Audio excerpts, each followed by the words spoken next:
begin with breaking news. Evacuations and a significant emergency response in Etobicoke. Flames erupting at a business engulfing dozens of propane tanks. The fears over possible explosions. Good evening. This is still an active situation. The smoke and fire first spotted around 3:30 this afternoon. The surrounding area cleared out as crews descended on the scene. More than 100 firefighters called in.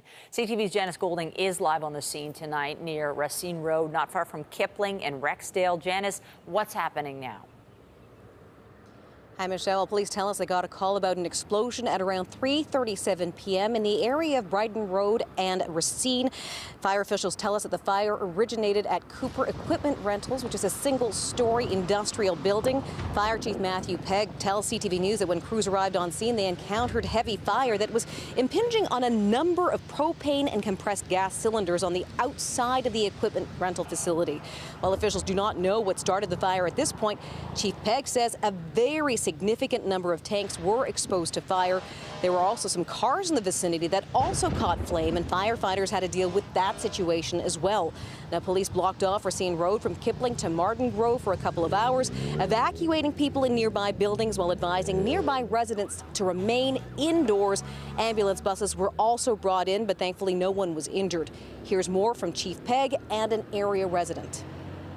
These are very complicated, very complex and dangerous fires for our crews, so they have to get close enough in order to deploy what we call ground monitors, so unstaffed monitors to flow water, and aerial towers and some hand lines, the principal goal being to keep those cylinders cool. So they were able to do that successfully. That's why you see a number of aerial ladders in the air. The fire, happy to say, the fire is now under control. There are no reported injuries.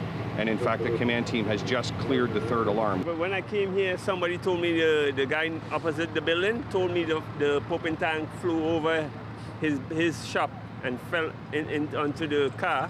So now what the police was doing, they were evacuating everybody from this area. Most people had to be evacuated until it's safe. So that's what they're waiting now to see when it's safe enough that people can go back to the business or whatever.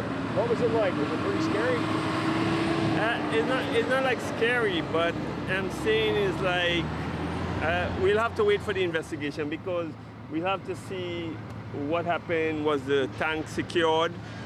Was the tank in a cage with lock? How the fire started, ignition, what it was.